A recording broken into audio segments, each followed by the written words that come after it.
வணக்கம். Welcome to கதை திரட்டு. இந்த வீடியோவில் நம்ம என்ன கதை கேட்க போகிறோம்னா, எழுத்தாளர் பிவிஆர் அவர்கள் எழுதிய சென்ட்ரல் கதையின் 4வது பகுதி. வாங்க கதைக்குள்ள போகலாம். ஒரு நீண்ட சதுரமான அறை, நீளம் 15, அகலம் 10 என்று கேதாரத்தின் என்ஜினியர் மூளை அனுமானம் செய்தது. அறையின் நட்ட நடுவே மிகப்பெரிய, அறையின் விஸ்தீரணத்துக்கு ஒவ்வாத மேஜை அரைவட்ட வடிவில் அப்போதுதான் போடப்பட்ட பிரெஞ்சு பாலிஷில் பிரகாசித்தது. மேஜையின் மேல் 2 கண்ணாடி சதுரங்கள், அவற்றின் கீழே நானாவிதமான காகிதங்கள், குறிப்புகள், கடிதங்கள், ரயில்வே அறிக்கைகள். இடது கோடியில் 3 டெலிபோன்கள், ஒன்று சென்ட்ரல் ஸ்டேஷன் டெலிபோன் எக்ஸ்சேஞ்ச், நகரத்தில் உள்ளவர்களுடன் பேச. இன்னொன்று சென்ட்ரல் ஸ்டேஷனில் இருக்கும் மற்ற டெலிபோன்களில் மட்டுமே தொடர்பு கொள்ள. மூன்றாவது என்ன என்று மேற்கத்திய ரயில்வே டிவிஷனல் என்ஜினியர் கேதாரத்துக்கு தெரியும். எல்லா ரயில்வே நிலையங்களுடனும் பேச என்று தனியாக போன். எஸ் ஏதோ மும்முரமாக எழுத்து வேலையில் ஆழ்ந்திருந்தார். அவர் முன்னால் 2 நாற்காலிகளில் 2 பேர் வடநாட்டுக்காரர்கள் உட்கார்ந்து எஸ்எஸ்ஸின் எழுத்து வேகத்தை பார்த்து வியந்து கொண்டிருந்தனர். காலியாக இருந்த மற்ற 2 நாற்காலிகளில் வலது கோடியில் உட்கார்ந்து கொண்டான் கேதாரம். எஸ் இன்னும் எழுதுவதை நிறுத்தவில்லை. அறை முழுவதும் ஒரு நோட்டம் விட்டான் கேதாரம். சுவர்களுக்கு இள நீல நிறத்தில் டிஸ்டம்பர் அடித்திருந்தது. ஒருபுறம் நேரு, அவர் எதிரே லால் பகதூர். ஏன் மகாத்மாவின் படத்தை மாட்டவில்லை என்று கேதாரம் தனக்குள் கேட்டுக்கொண்டான். ஒருவேளை மகாத்மா நீதி நிலையங்களில் நீதிபதிக்கு பின்னால் தான் இருக்க வேண்டுமோ? அல்லது 3வது வகுப்பிலேயே பிடிவாதத்துடன் பிரயாணம் செய்த அவர் இவ்வளவு அழகான அறையில் காட்சி அளிக்க கூடாதோ? அறையை விட்டுவிட்டு மீண்டும் எஸ்எஸ்ஐ பார்த்தான் கேதாரம். தள தளவென்ற பொன்னிற மேனி, நெற்றியில் சந்தனம் பொட்டு, அதன் நடுவே குங்குமம். நடுத்தலையின் வழுக்கை தெரியா வண்ணம் தலையை தூக்கி வாரி இருந்தார். ஷெல் பிரேம் கண்ணாடி, தூய வெண்ணிற கோட்டு. ரோஜா பூ இருக்க வேண்டிய இடத்தில் வெள்ளை பிளாஸ்டிக் ஒரு சிறு கொண்டை ஊசியின் பலத்தில் நின்றது. பிளாஸ்டிக்கில் கணபதி என்ற அவருடைய பெயர் பொன்னிறத்தில் மிளிர்ந்தது. தோள்பட்டையில் ஒரு இளம் பச்சை பேண்ட், அதன் மேலே அசோக ஸ்தூபியும் சக்கரமும். பீகாப் மேஜை மேல் டெலிபோன் அருகே பச்சை வர்ணத்தில் காட்சியளித்தது. எழுதி முடித்தவுடன் எஸ் கேதாரத்தின் மேல் பார்வையை செலுத்திவிட்டு அவன் எங்கே பேச்சை ஆரம்பித்து விடுவானோ என்ற பயத்துடன் வட இந்தியர்கள் பக்கம் திரும்பி பார்த்தார். இந்த லெட்டரை நாக்பூர் எஸ் இடம் கொடுங்கள். தேங்க்ஸ். கடிதத்தை வாங்கிக் கொண்டார் ஒருவர். நாங்கள் தந்தியும் தனியாக அனுப்புகிறோம் என்றார் எஸ். ரொம்ப தேங்க்ஸ். ஒருவர் சொல்லி எழ இன்னொருவர் கூடவே மௌனமாகவே எழுந்தார். அவர்கள் இருவரும் வெளியேற ஸ்டேஷன் சூப்பரண்டன்ட் கேதாரத்தின் பக்கம் திரும்பினார். Good morning sir.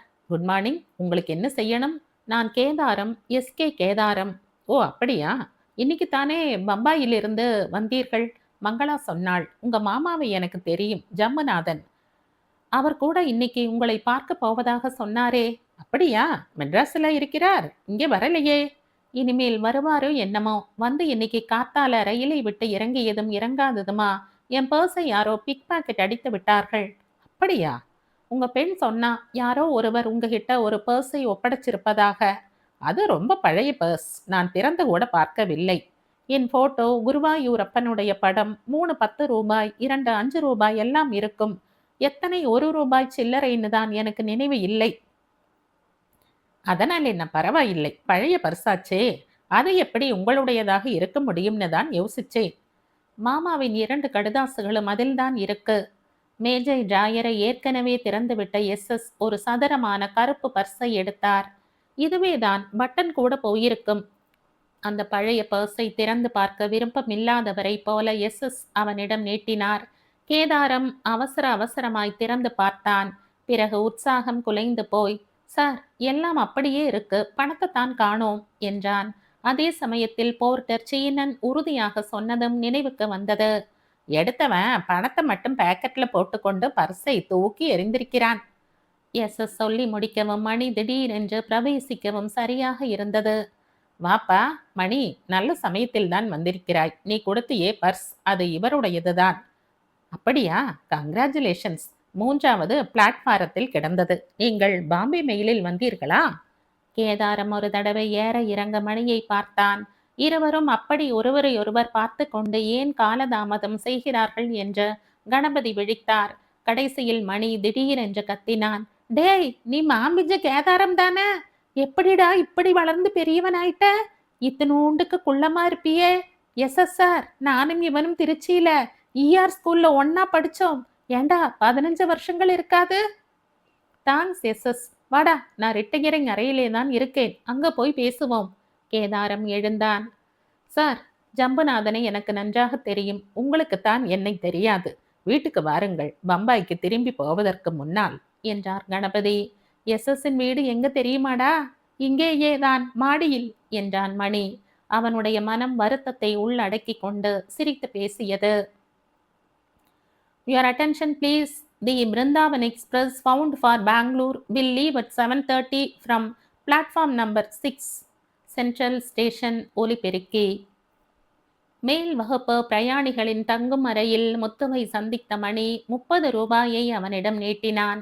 அதை வாங்கி கொண்ட அவன், இத ஒரே அடியா திருப்பி தர முடியும்னு எனக்கு தோணலை என்றான். நான் திருப்பித்தா என்று சொல்லவில்லையே முத்து. இதை வைத்து கொண்டு அம்மாவை போய் பாரு. போகும்போது 1 டஜன் சாத்துக்குடி வாங்கி கொண்டு போ. மூர் மார்க்கெட்ல வாங்கு. ரூபாய்க்கு 4 5 பழங்கள் கிடைக்கும். அரை டஜன் போதும். அம்மா எங்கே சாப்பிட போகிறாள்?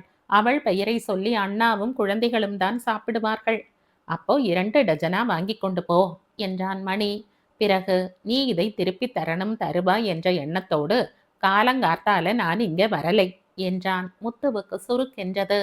இந்த மணிக்கு அப்பாவும் இல்லை, அம்மாவும் இல்லை.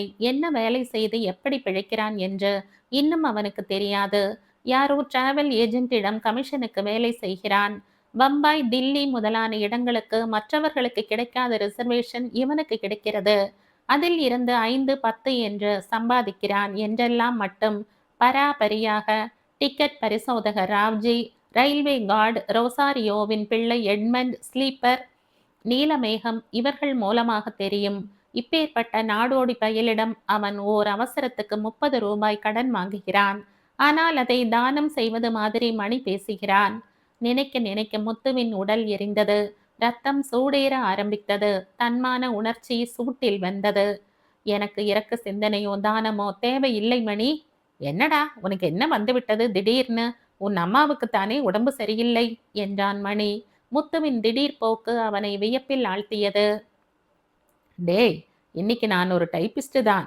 சம்பளம் 170 ரூபாய் தான். வாடகையும் பஸ் சார்ஜும் கொடுக்க வக்கில்லாமல் பிளாட்பாரத்தில் ஜாதிக்காய் பெட்டியில் சாமான்களை வைத்து கொண்டு சென்ட்ரல் ஸ்டேஷன்ல குடியிருக்கிறவன் தான். ஆனால் நான் பெரிய பரம்பரையை சேர்ந்தவன். என் கொள்ளு தாத்தா 100 வேலி நிலத்தை, அதுவும் தஞ்சாவூரிலே காவேரி கரையிலே ஆண்டவரடா. ஒரு கல்யாணம் கார்த்தினா 1000 கணக்கில் செலவு செய்து ஓஹோ ஓஹோன்னு ஊரெல்லாம் சிலாகிக்கும்படியா இருந்த குடும்பம்டா. மணி, இதெல்லாம் உனக்கு தெரிஞ்சிருந்தால் இந்த 30 ரூபாயை திருப்பி தர வேண்டாம்னு நீ சொல்லி இருக்க மாட்டாய். முத்துவின் திடீர் முகமாற்றத்தையும் பேச்சின் வேகத்தையும் கண்டு மணிக்கு சிரிப்பதா அழுவதா என்று புரியவில்லை. ரொம்ப சரி, திருப்பி கொடு. ஆனால் கேவலம் இந்த 30 ரூபாய்க்காக உன் பழைய பரம்பரை பெருமையை இந்த ஸ்டேஷன்ல நாரடிக்காத.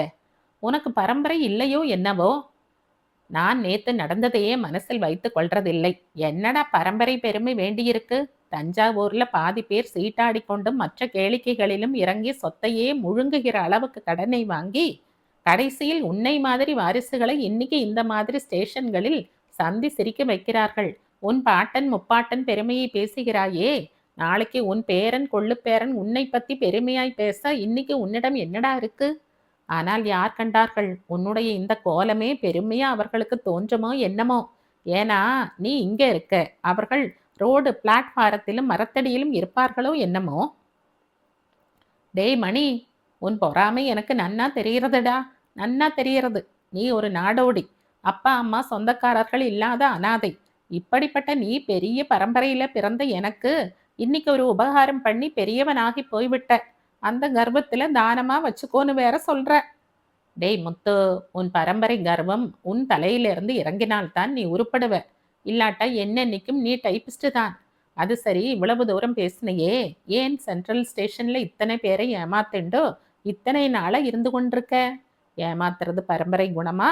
ஜாதிக்காய் பெட்டி வாடகை 5 ரூபாய், 7ஆம் பிளாட்பாரத்தில் தூக்கம், ரிட்டையரிங் ரூமிலே குளியல், ட்ரெஸ்ஸிங், மின்சார விசிறியின் கீழே ஓசி பேப்பர்.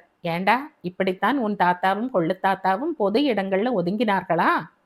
முத்துவுக்கு ரோஷம் பொத்து கொண்டு வந்தது. பளார் என்ற மணியின் கன்னத்தில் ஒரு அறை அறைந்து ஓடி விடலாமா என்று யோசித்தான். ஆனால் மணி அதற்குள் அவனை பிடித்து விட்டால் ஓர் அறைக்கு 4 அறை கொடுத்து விடுவான். கொடுத்திருக்கும் 30 ரூபாயும் போய்விடும். தான் ஒரு முட்டாள். தன்னுடைய பரம்பரை பெருமையை இவ்வளவு விஸ்தாரமாக இந்த அனாமதேயத்திடம் சொல்லி இருக்க கூடாது. கற்பூர வாசனையை யாரிடம் காட்ட வேண்டும் என்று தெரியாமல் காட்டிவிட்டான். இப்போதைக்கு இனிமேல் மௌனமாக இருப்பதுதான் விவேகம். முத்துவின் மௌனத்தை மணி தனக்கு சாதகமாக உபயோகித்துக் கொள்ளவில்லை. மேலும் மேலும் குத்தி குத்தி அவனுடைய மனதை புண்படுத்தும் நோக்கம் தனக்கு இல்லை என்பதை தன் முறுவலால் காட்டினான். நான் வரட்டுமாடா முத்து? நாம 2 பேரும் ஒரே பருவம்டா. நீ என்னை விட 1 வயசோ 2 வயசோ சின்னவன். இருந்தாலும் சார் சொல்றேன். சாரிடா மணி, நீ எதை பற்றியும் கவலைப்படுறதில்லை. நான் கவலைப்படாத விஷயம் ஏதும் இல்லை. இந்த வித்தியாசம்தான் என்னை இப்படி பேச வைத்ததோ என்னவோ. விட்டு தள்ளு. ஆனால் யார்கிட்டையும் உன் பரம்பரையை பற்றி பேசாதே இனிமேல். ரொம்ப பேர் நம்ம பாரதத்தின் பண்டைய பெருமையை பேசி பேசியே நிகழ்காலத்தை நாரடித்து விட்டார்கள். நாம் பேசுவதை நிறுத்தினால்தான் பெருமை 4 பேருக்கு தானாக தெரிய வரும். என்னை எடுத்துக்கொள். எனக்கு பரம்பரையே கிடையாது என்றுதானே நீ நினைத்து கொண்டிருக்கிறாய்? ஆமாம், எனக்கு உன்னை பற்றிய விபரமே ஏதும் தெரியாது. எப்படி தெரிய முடியும்? நான் என்னை பற்றி யார்கிட்டையும் எப்போதுமே சொல்லிக் கொள்வதில்லை. அதனால் ஒன்றுமே கிடையாது என்ற எண்ணமா? கேளு. என் அப்பா அலகாபாத் சர்வ கலாசாலையில் பேராசிரியராக இருந்தவர். எனக்கு 7 வயசு நடக்கிற போது அவரும் அம்மாவும் தங்கையும் கங்கையில் ஒரு விபத்தில் உயிரிழந்தார்கள். அன்னைக்கு எனக்கு ஜுரம். அதனால் என் உயிர் போகவில்லை. பெரியப்பா டிப்டி கலெக்டராக இருந்தவர்.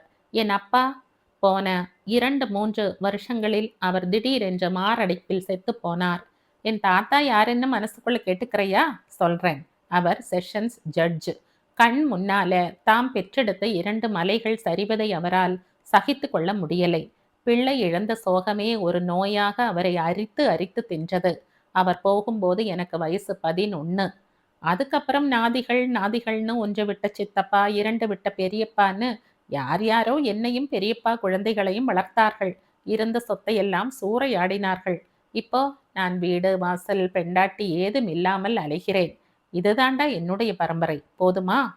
மன்னிக்கணும்டா மணி. அதனால பரவாயில்லை. நேத்து நடந்ததை மறந்து விடு. இன்னைக்கு கிடைக்கிறதை வைத்து கொண்டு சந்தோஷப்படு. நாளையை பற்றி கவலைப்படாதே. நான் வரேன். மணி பதிலுக்காக காத்திராமல் வெளியேறினான். கடிகாரத்தில் அப்பொழுது மணி 7:15. கேதாரத்தின் மணிப்பர்ஸை யாரிடம் ஒப்புவிப்பது என்ற கேள்வி அவனை அரித்து கொண்டே இருந்தது. ரயில்வே போலீசிடம் கொடுக்க மனம் வரவில்லை. 300 தடவை கொடுத்துவிட்டு அவன் பட்ட பாடு கொஞ்ச நஞ்சமல்ல. அந்த பர்ஸை வைத்து கொண்டு 1000 கேள்விகள் கேட்டார்கள். ஒரு கட்டத்தில் கண்டெடுத்த பர்ஸில் இருந்து அவனே பணத்தை கையாடி இருப்பானோ என்று சந்தேகப்பட்டார்கள். அதன் பிறகு நல்ல வேளை, ஒரு பர்ஸிலும் பணத்தை தவிர முக்கியமான காகிதங்கள் இருக்கவில்லை. சமுத்திரமும் கூவமும் சௌகரியமாக இருந்தன பர்ஸ்களை ஏற்றுக்கொள்வதற்கு. இப்போது கேதாரத்தின் பர்ஸில் 2 கடிதங்கள் இருந்தன. சில விலாசங்கள் இருந்தன. அவற்றை அவன் படித்து பார்த்து முக்கியத்துவத்தை தெரிந்து கொள்ளவில்லைதான். ஆனாலும் கடிதங்களை சேர்ப்பித்து விட வேண்டும் என்று சங்கற்பம் செய்து கொண்டான். என்கொயரி கவுண்டர் நினைவுக்கு வந்தது. அதே சமயத்தில் அங்கே பணி புரிகிறவள் மங்களா என்றும் அவள்தான் கேதாரத்துக்கு முன்னால் நடந்து சென்றவள் என்றும் நினைவுக்கு வந்தன. கவுண்டருக்கு சென்றபோது அங்கே யாருமே இல்லை. கொச்சி கவுண்டரில் விசாரித்தான். மங்களா 8 மணிக்குத்தான் வருவாள் என்ற தகவல் கிடைத்தது. மணிக்கு என்ன செய்வது என்று புரியவில்லை. நேரே ஹிக்கின் பாதம்ஸுக்கு வந்தான். பிரம்மாண்டமான புத்தக சாலை முன் 10 அல்லது 12 பேர் புத்தகங்களையும் பத்திரிகைகளையும் நின்ற இடத்தில் இருந்தே புரட்டியும் படித்தும் பொழுதை போக்கிக் கொண்டிருந்தார்கள். மணி அழுத்து கொண்டே திரும்பினான். கண்முன் காந்தி 100ஆண்டு விழாவை முன்னிட்டு எழுப்பப்பட்டிருந்த ஞாபக சின்னம் கண்ணில் பட்டது. அந்த சின்னத்தில் காந்தி சென்னைக்கு விஜயம் செய்த விவரங்கள் சுருக்கமாக பொறிக்கப்பட்டிருந்தன. சின்னத்தின் கீழே பரவலாக வாழைப்பழ ஆரஞ்சு பழ தோல்களும் சாப்பிட்டான பின் பந்தாக சுருட்டி வீசப்பட்ட இலைகளும் காகிதங்களும் சிதறி கிடந்தன. ஒரு டிஃபன் இலை திறந்து கிடக்க அதன் மீது ஈக்கள் மொய்த்து கொண்டிருந்தன. காந்திஜியின் சின்னத்துக்கு நேரும் கதையை நினைத்து கொண்டே அவன் 6ஆம் பிளாட்பாரத்தை நோக்கி நடந்தான். வழியெல்லாம் பெட்டிகள், கூடைகள், மூட்டைகள்.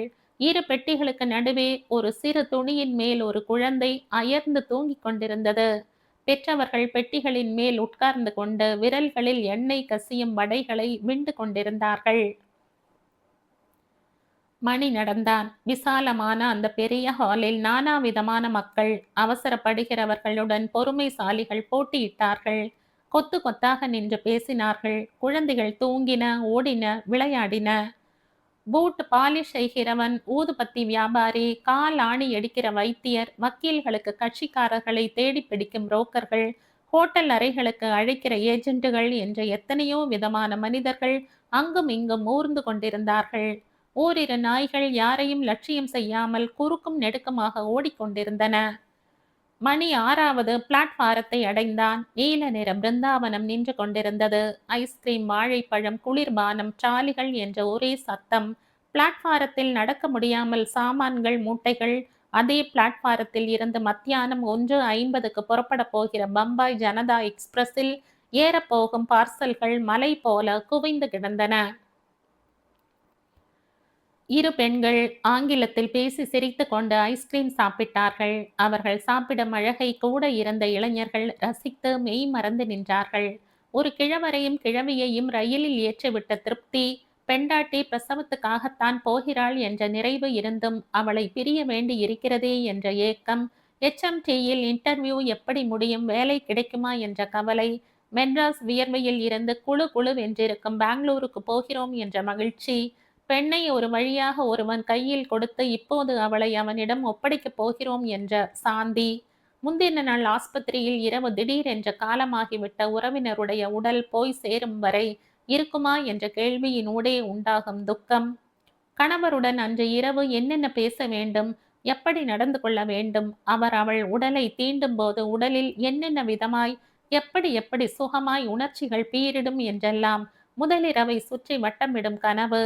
10 நாட்கள் கழுத்தை அறுத்துவிட்டு ஒரு வழியாய் திரும்பி செல்கிற குடும்பத்தை வழி அனுப்பும் உற்சாகம். வந்த காரியம் இப்படி தோல்வியில் முடிந்துவிட்டதே என்ற வருத்தம். இவ்வளவு தூரம் பெண்ணை அழைத்து வந்து காட்டியும் பாடத் தெரியவில்லை என்ற ஒரே காரணத்துக்காக ஒதுக்கிவிட்டார்களே என்ற ஏமாற்றம். விட்டு தள்ளுங்கள் அப்பா, நான் தான் வேலை செய்து சம்பாதிக்கிறேனே என்ற ரீதியில் பேசினவள் காதில் மட்டுமே உள்ளூர கேட்கும் கேவல். இன்னும் எத்தனை எத்தனை உணர்ச்சிகளோ, உள்ளங்களோ. 6ஆம் பிளாட்பாரத்தில் ஓர் உலகமே இயங்கிக் கொண்டிருந்தது. உணர்ச்சி அற்றவனாய், எதிலும் உள்ளம் ஒட்டாதவனாய் மணி 2 முறைகள் நடந்தாகிவிட்டது. மீண்டும் ரயிலின் மறுகோடிக்கு வந்தபோது ஒலிபெருக்கியில் இருந்து அறிவிப்பு அலறியது. காதை பொத்திக்கொண்டே அவன் காட்வான் பக்கம் வந்தான். இன்னைக்கு யாரப்பா காடு? ஒரு காக்கி சட்டை சிப்பந்தியிடம் மணி கேட்டான். ரொசாரியோ. அவன் சொல்லி முடிப்பதற்கும் ரொசாரியோ அங்கே வருவதற்கும் சரியாக இருந்தது. குட் மார்னிங் சார் என்றான் மணி. குட் மார்னிங் மணி, ஒரே நிமிஷம், தோ வரேன். ரொசாரியோ தம் கூட வந்த இளைஞனிடம் பேசலானார். அவருடைய கம்பீரமான உயரத்தையும் செதுக்கிவிட்ட தாடையையும் பழுப்பு நிற மீசையையும் பார்த்து கொண்டே நின்ற மணிக்கு அவருடன் பேசும் எட்மண்டை ஒரு அறை அறையலாமா என்ற எரிச்சல் வந்தது. எனக்கு அவசியம் டாடி, எப்படியாவது சமாளிச்சு தரணும். ஓ மை பாய், தொலைச்செடுக்காத. என்கிட்ட 3 ரூபாய் இருக்குது, நாளைக்கு வேணுமானால் பார்க்கலாம். நோ, இன்னைக்கே வேணும் டாடி. முதல் மணி அடித்து 2 நிமிடங்களாகிவிட்டன. ரொசாரியோ பொறுமை இழந்தார். பிடிவாதம் பிடிக்கும் பிள்ளையை சமாளிக்க வழி தெரியாமல் தவித்து கொண்டிருந்தார். பாக்கெட்டில் இருந்து அந்த 3 ரூபாய்களையும் எடுத்து பிள்ளை முன் நீட்டினார். அவன் அதை சீண்டவில்லை. வீட்டுக்கு போ என்றார் காட். நீங்க கொடுக்கலைன்னா உங்க கூடவே வருவேன். மணிக்கு பொறுக்க முடியவில்லை. எட்மண்ட், அவனுடைய கத்தலை கேட்டு எட்மண்ட் திரும்பினான். சார், உங்க பிள்ளைக்கு இப்ப என்ன வேண்டுமாம்? ஒண்ணுமில்ல மணி, நீ worry பண்ணிக்காத. சொல்லுங்கள் சார். எனக்கு 10 ரூபாய் வேணும். நீங்கள் போங்கள் சார், நான் பார்த்துக் கொள்கிறேன். என்னுடன் வா எட்மண்ட், நான் தரேன். நிச்சயமாக? என்னிடம் நம்பிக்கை இல்லையா? ரொசாரியோவின் வேதனை முகத்தில் வேதனை படர்ந்தது. மணி 10 ரூபாயை எட்மண்ட் கையில் கொடுப்பதையும் அதை வாங்கி கொண்ட அவன் பெற்றவரின் முகத்தையும் பாராமல் விரைந்து செல்வதையும் பார்த்தவராய் நின்றார். மன நிம்மதியுடன் போங்கள் சார் என்றான் மணி. இவன் பிறந்த அன்னிக்கே என் நிம்மதி செத்து விட்டது மணி. நான் ரொம்ப துரதிர்ஷ்டசாலி. இந்த 10 ரூபாயை நான் நாளன்னைக்கு திருப்பித் தருகிறேன். பரவாயில்லை, நீங்கள் சந்தோஷமாய் போய் வாங்க. தேங்க்யூ மணி. ஒரு சின்ன உதவி பண்ணுவியா? ஓ, பேஷா. இந்த லோன் அப்ளிகேஷனை எஸ்எஸ் இடம் கொடுத்து அவரை கையெழுத்தை போட்டு நாளைக்கு கார்த்தால கோஆபரேட்டிவ் பேங்கில் கொடுக்க சொல்லு. லோன் வாங்குகிறேன். எனக்கு அவர்தான் ஷூரிட்டி. எத்தனை ரூபாய் சார்? 200 ரூபாய். அதுக்கு மேல கிடைக்காது. மணி ஏதோ சொல்லவா எடுத்தான். அதற்குள் 2வது மணி அடித்தது. மேரி எப்படி இருக்கிறாள்? சௌக்கியம், தேங்க்ஸ். நாளன்றைக்கே உன்னை பார்க்கிறேன். வரேன். அவருடைய கையில் பச்சை கொடி சிவப்பு கொடியில் இருந்து பிரிந்து வந்தது. கை உயர கிளம்பியது. பிறகு ஆடியது. கை நடுக்கத்துடன் ஆடுவதாக மணிக்கு தோன்றியது. 5 நிமிடங்களில் 6வது பிளாட்பாரம் ஜனக்கூட்டத்தை அள்ளி வெளியே வீசியது.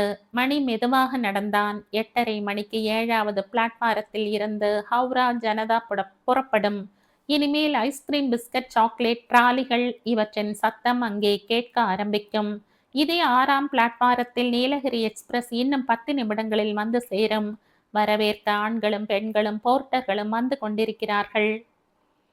ஒரு ஜன மூட்டை பிருந்தாவனத்தில் வெளியேற இன்னொரு ஜன மூட்டை வந்து அவிழ்ந்து சிதறப்போகிறது. போவதும் வருவதும் புறப்படுவதும் சேருவதும் தான் பிரயாணம். யார் யார் எதை எதை நோக்கி பிரயாணம் செய்கிறார்கள்? இந்த பிரயாணமே ஒரு மகா பிரயாணத்தின் ஒரு பின்னமா? பெரிய பிரயாணத்தினுள் அடங்கி போகிற பிரயாணமா? இந்த ஒரு சின்ன பிரயாணத்துக்காக இவ்வளவு பெரிய ஸ்டேஷன் ஏற்பாடுகள், சிப்பந்திகள். 8 மணிக்கு என்கொயரி கவுண்டரில் மங்களாவை சந்தித்தான் மணி. அவள் அக்கறையுடன் எல்லாவற்றையும் கேட்டுவிட்டு எஸ்எஸ்ஸிடம் கேதாரத்தின் பர்ஸை ஒப்படைக்க சொன்னாள். அவளிடமிருந்து ஓரிரு தகவல்களை பெற்றுக்கொண்ட பின் எஸ்எஸ்ஸின் அறையை அடைந்து பர்ஸை ஒப்படைத்து விட்டான். ரொசாரியோ 200 ரூபாய் கடன் வாங்க வேண்டியது அவசியம்தானா என்ற கேள்வி அவனை அரித்தது. அதன் பதிலை அவன் தீர்மானிக்கும் வரை லோன் அப்ளிகேஷனை எஸ்எஸ்ஸிடம் கொடுக்க வேண்டாம் என்று அவன் முடிவு செய்தான். டைனமோ லைட்டோடு குஷன் சீட்டோடு அவன் மனதை கொள்ளை கொண்ட அவனுடைய சைக்கிள் திடீரென்று கண்முன் தோன்றியது. ரொசாரியோவுக்கும் சைக்கிளுக்கும் இடையில் நடந்து வந்த அவனது மனதில் பிரயாணம் முடியவில்லை. இந்த பாலம் 1936 கட்டப்பட்டது.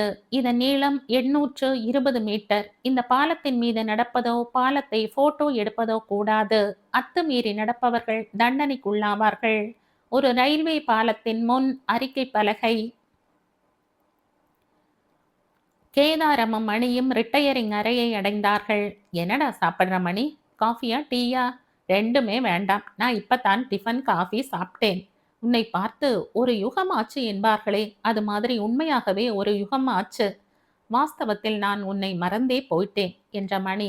இப்பவும் சாயங்காலங்களில் புஸ்தகம்தான் படித்து கொண்டிருக்கிறாயா? கல்யாணம் ஆச்சா என்று கேட்டான். இல்லை, ஆனால் கூடிய சீக்கிரம் ஆயிடும்னு தோன்றது. ஆமாம், உன் கதையை சொல்லு. இப்பவெல்லாம் கால்பந்தும் கூடைப்பந்தும் ஆடுகிறாயா? என் வாழ்க்கையை குட்டிச்சுவராக்கியவர்கள் 2 பேர். ஒன்று கால்பந்து, இன்னொன்று என் தாயாதிக்காரர்கள். ஒன்று படிப்பை ஒழிச்சு கட்டெடுத்தோ, இன்னொன்று சொத்தை தீர்த்து அழிச்சதோ. இப்ப என்ன செய்கிறாய்? ஏதோ செய்கிறேன். எப்படியோ பிழைப்பு நடக்கிறது. விட்டு தள்ளு, மேலே கேட்காத. பள்ளிக்கூடத்துல படிக்கிற போது எப்படி என்னை கோட்டா பண்ணி அழ வைப்பாய்? இப்போது நினைச்சாலும் உன் மேல ஆத்திரம் வர்றது என்றான் கேதாரம். அப்போ நீ எப்படியடா இருந்தாய்? அதை முதல்ல நினைச்சு பாரு.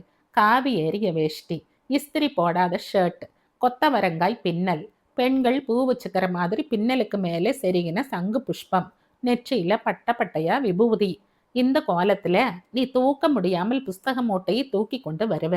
சாப்பாட்டு வேளையில வகுப்பறையே காலியா கிடக்கிறப்போ ஒரு மூலையில ஒடுங்கி ஒளிஞ்சுண்டு மாமி பிசைஞ்சு கொடுத்த எருமை தயிர், பழைய சாதம், வடுமாங்காயை தொண்டை குழாயை அடைக்க 1/2 மணி நேரம் சாப்பிடுவாய். உன்னை கேலி பண்ணாமல் யாரை கேலி பண்ணுவார்கள்? ஆனால் மணி, நீதாண்டா என்னை காவிரியில் இருந்து காப்பாத்தினாய். அதை நான் சாகர வரைக்கும் மறக்கவே மாட்டேன். ஓரிரு நிமிஷங்களுக்கு மணி பதில் சொல்லவில்லை. எங்கேயோ பார்த்தவனாய் உட்கார்ந்து கொண்டிருந்தான். கேதாரத்தின் கண்முன் விதியின் அந்த தோல்விதான் நிழலாக ஓடியது. அதே காட்சி மணியின் மனக்கண்ணுக்கும் தெரிந்தது. ஆடிப்பெருக்கு. காவிரி பொங்கி சிரித்து கரைகளை வாரி அணைத்து கொண்டு ஓடினாள்.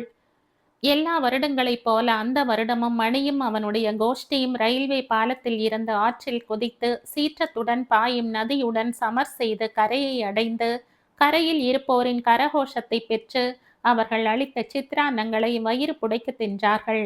இக்கரைக்கு அக்கறை என்று நீந்தினார்கள். இக்கரையில் இருந்து அக்கறைக்கு போய் மீண்டும் இக்கரைக்கே திரும்பிய மணி மேல் மூச்சு கீழ் மூச்சு வாங்க உட்கார்ந்திருந்தான். கை கால்கள் அசைக்கவும் முடியவில்லை. மார்பு கூடு வலித்தது. அவனுடைய கோஷ்டியில் மற்ற எல்லோரும் இன்னும் அக்கறையிலே இருந்தார்கள். ஒரு சிலர் ரயில்வே பாலம் வழியாக நடந்து வந்து கொண்டிருந்தார்கள். கையெழுத்து மறையும் வேளை ஜனக்கூட்டம் மெல்ல மெல்ல கலைந்து கொண்டிருந்தது. மணி தரையிலே சாய்ந்து படுத்து கொண்டான். அதே சமயத்தில் ஐயோ என்ற அலறல் கேட்டது.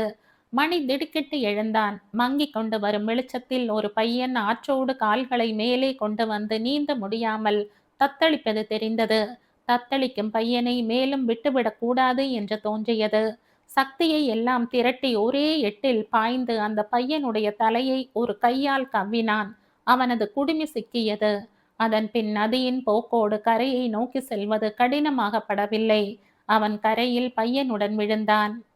மணி கண் விழித்து பார்க்கையில் யாரோ முன்பின் பார்த்திராத ஒருவருடைய வீட்டு ஹால் ஊஞ்சலில் படுத்து கொண்டிருப்பதை அறிந்தான். அந்த பையன் எங்கே? தோ நான் தாண்டா மணி. குரல் தலை மாட்டில் இருந்து எழுந்தது. யாருடா? கேதாரமா? ஆமாம்டா, கரையோரமா நீஞ்சலாம்னு இறங்கிட்டேன். நதியோட வேகத்தை பத்தி யோசிக்கல. நீங்கள் எல்லாம் நீஞ்சறத பார்த்து ஒரு ஆசை கிளம்பிடுத்து. முட்டாள் முட்டாள். மீண்டும் கண் மூடின மணி விழித்த போது மறுநாள் காலை 7 மணி.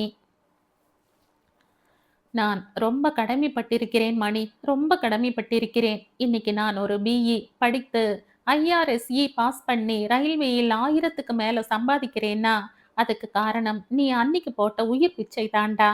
மணி சிரித்தான். அன்னைக்கு முட்டாள் மாதிரி ஆத்துல இறங்கின, இன்னைக்கு முட்டாள் மாதிரி பேசுற. நீ ஒன்னும் மாறவே இல்லை, குடுமி ஒண்ணுதான் மாறி இருக்கு.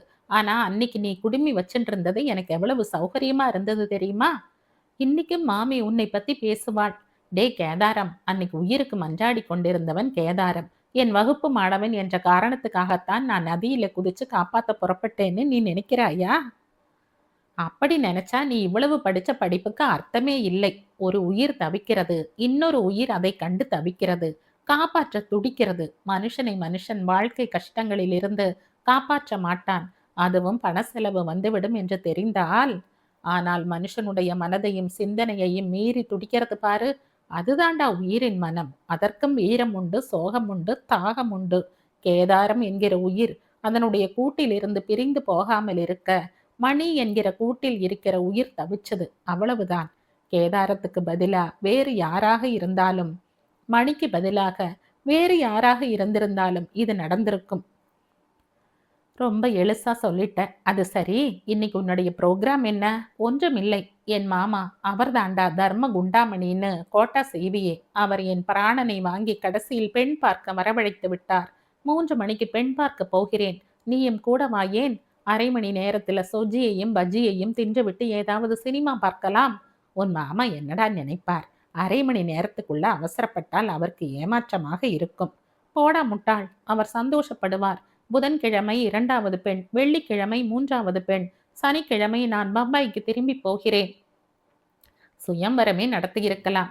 இதையே தாண்டா, இதே வார்த்தையை தாண்டா நானும் அவரிடம் சொன்னேன். மனுஷனுக்கு கை நிறைய வரதட்சணை வாங்கணும்னு ஆசை. ஆனால் அவரையும் குத்தம் சொல்ல முடியாது. ஒரு 20 ரூபாய் கிடைச்சா தம் 2 பெண்களையும் கல்யாணம் செய்து கொடுத்து விடுவார். நீயே ஒருத்தி பண்ணி கொள்ளலாமே.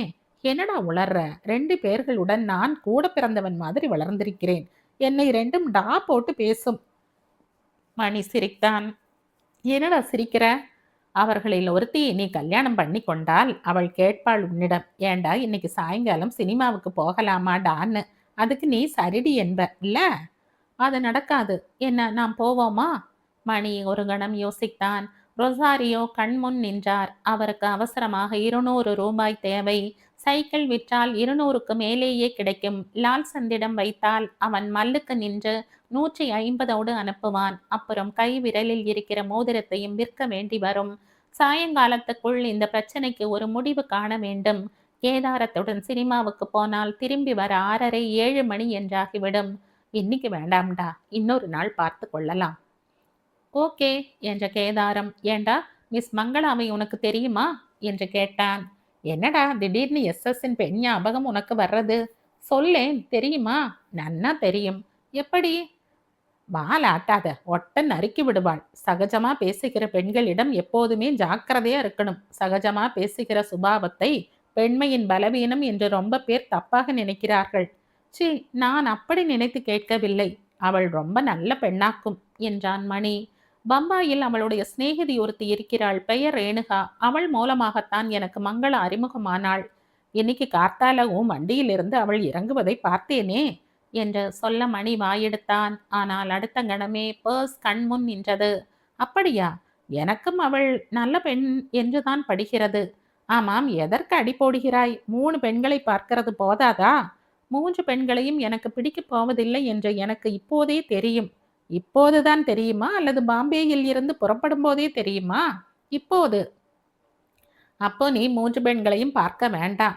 இல்லை, மாமா சென்ட்ரல் ஸ்டேஷன்ல நட்ட நடுவே நின்னு கத்தி ஆள் கூட்டம் சேர்த்து விடுவார். மங்களா இழுத்தான் மணி. எனக்கு புரிகிறது. அவளுடைய அப்பாவை தெரியும். என் மாமாவுக்கு நன்னா தெரியும். எனக்கு சுமாராக. அப்ப நன்னா தெரிந்து கொள்ள ஒரு வாய்ப்பு இருக்கு. என்னடா உளர்ற? சிவா விஷ்ணு கோயிலில தினமும் பாகவதம் நடக்கிறது.